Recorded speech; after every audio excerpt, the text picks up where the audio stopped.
we all would be enticed to sell our gold given the correct price. The question is, what is that price? One of the biggest questions that is always lurking in the back of our minds is, what price would we sell at?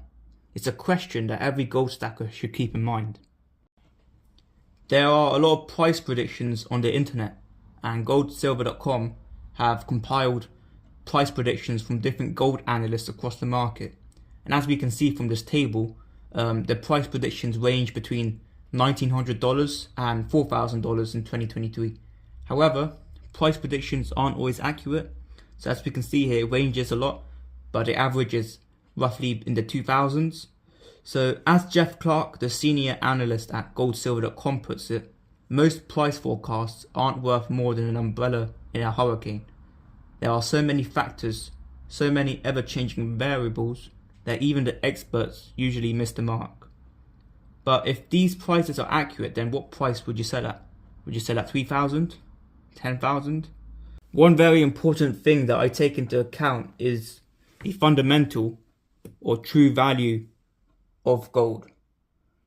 Sure, gold could go up to $4,000, but the question is, why did it go to $4,000? Was it because the number of buyers doubled, or was it because the supply of currency went up due to the government and the central banks printing currency, dollars or pounds? So you have to question why the price is going up, because if it is caused by printing currency, then I'm less inclined to sell. And it's because if the supply has gone up, then the price of goods and services and everything else in the economy has also gone up if the amount of currency has increased.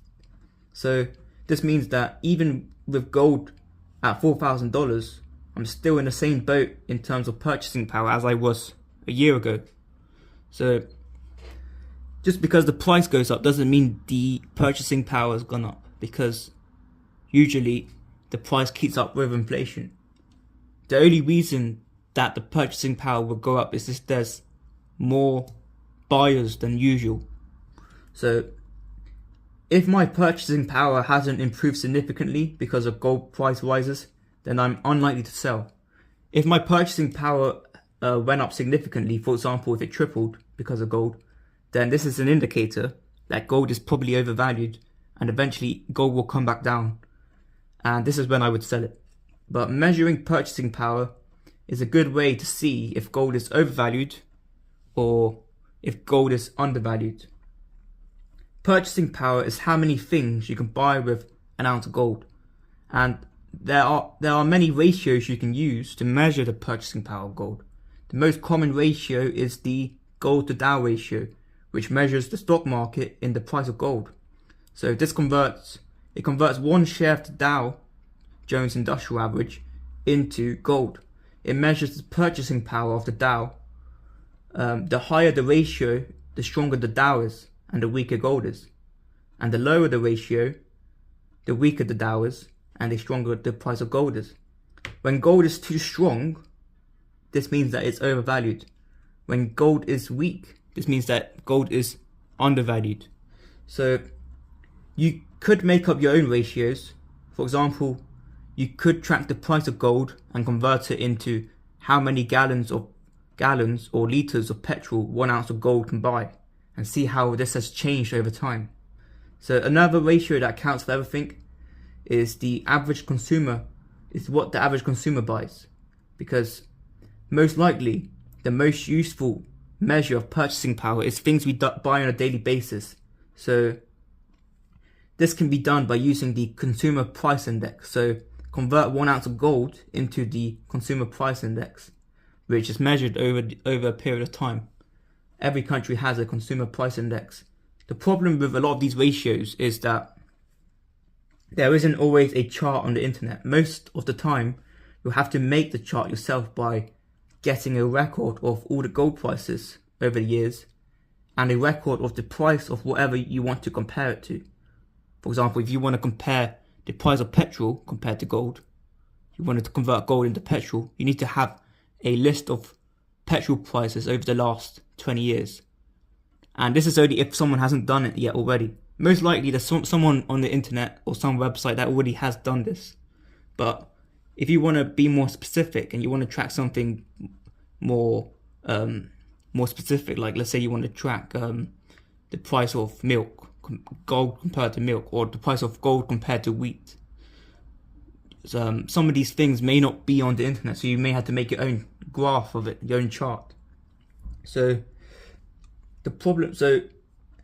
And in order to do this, you need to use software like Excel or Google Sheets in order to track the data and in order to make the charts, because you need to be able to find a way to make the graph through using software like Excel.